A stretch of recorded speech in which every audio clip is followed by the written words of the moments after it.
जय श्री कृष्ण।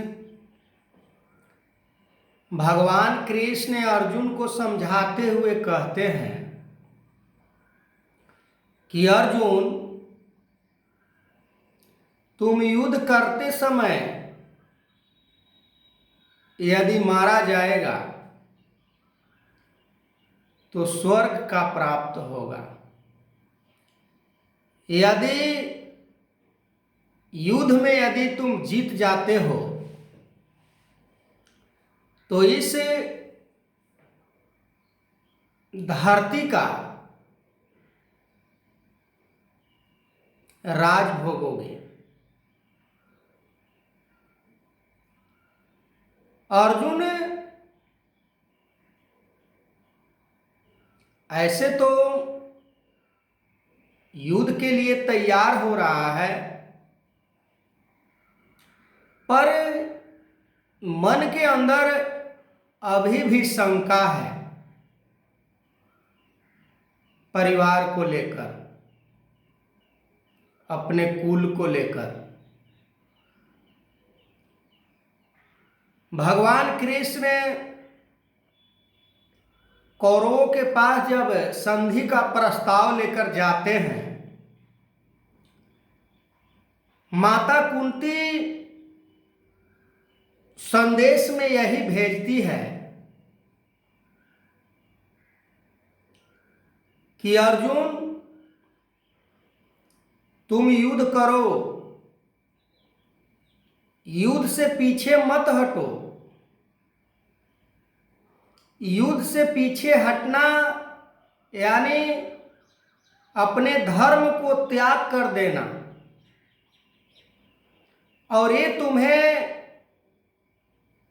युद्ध, तुम भाग्यशाली हो, इसके कारण तुम्हें ये प्राप्त हुआ है। अर्जुन के मन में त्रास जग जाता है। फिर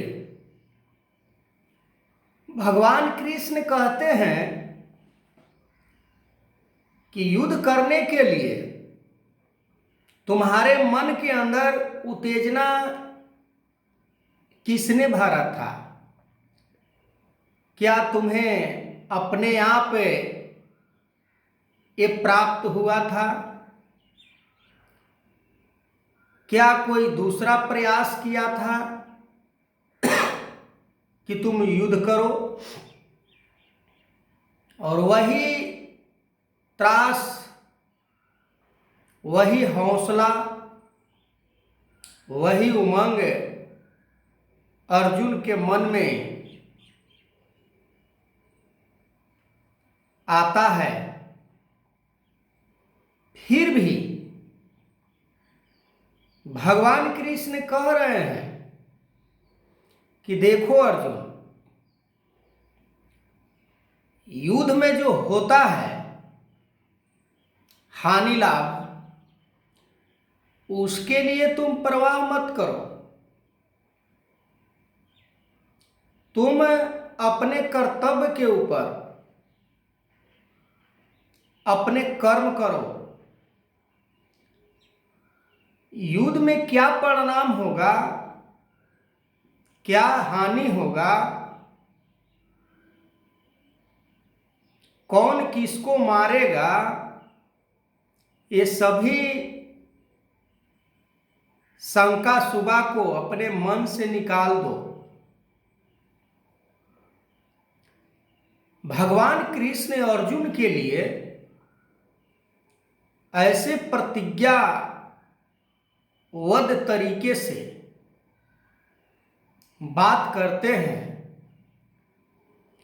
आज भी समय के सतगुरु प्रतिज्ञा देकर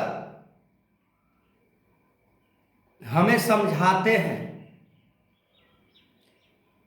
कि स्थिति विपरीत क्यों न हो जाए,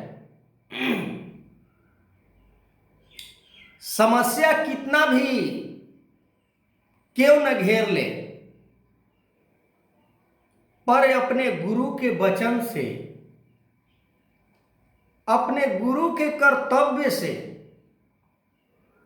पीछे मत हटना। हम बात करते हैं समर्पण की। अर्जुन को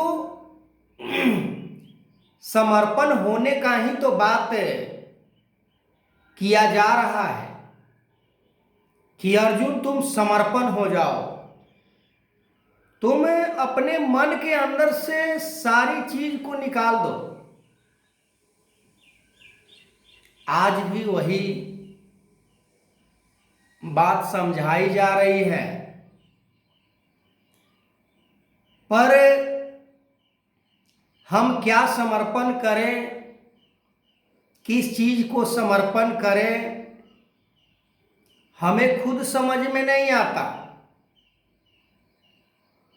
तो फिर हम दूसरे को क्या समझा सकते हैं। हमें तो यश प्राप्त हो जाए, हमें मान सम्मान प्राप्त हो जाए, हमें लोग समाज में ऊंचा देखना शुरू करें, हमें लोग अच्छा कहें, पर अच्छे गुण के कारण हम अच्छे बन सकते हैं।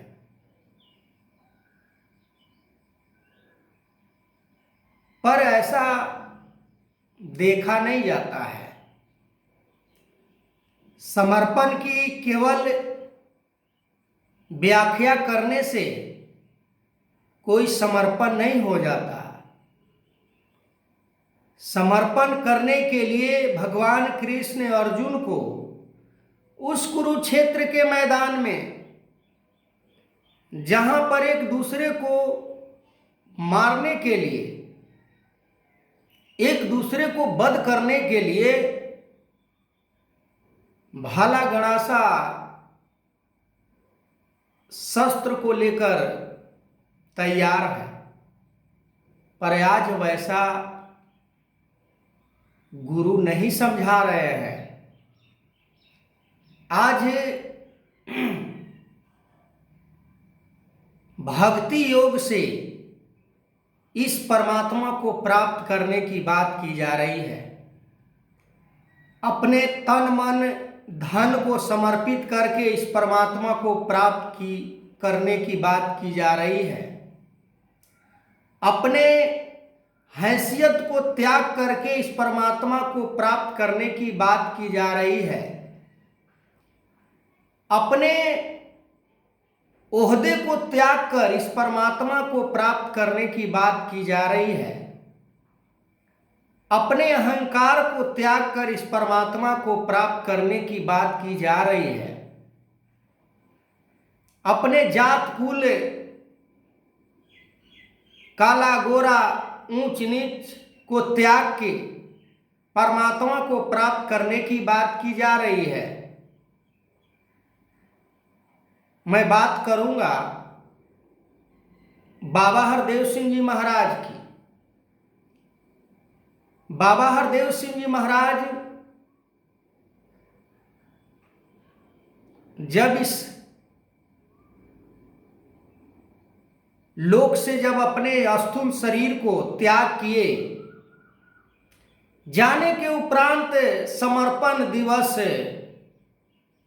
मनाया जा रहा है। क्या उनकी संदेश थी? समर्पण। क्या हम समर्पण हैं? यदि हम समर्पण नहीं हैं तो बाबा हरदेव सिंह जी महाराज के संदेश को दोहराने से हमें भक्ति प्राप्त नहीं हो जाएगा। हमें उस अर्जुन के जैसे हार में भी स्वर्ग है, जीत में भी इस सृष्टि के राजा, यानी कहने का मतलब कि दोनों स्थिति में अर्जुन के दोनों हाथ में लड्डू है। आज हमारा न लोक सुखी हो पाता है, न परलोक सुहेला हो पाता है। आगे मैं इस वीडियो को कंटिन्यू करूंगा। तब तक के लिए जय श्री कृष्ण।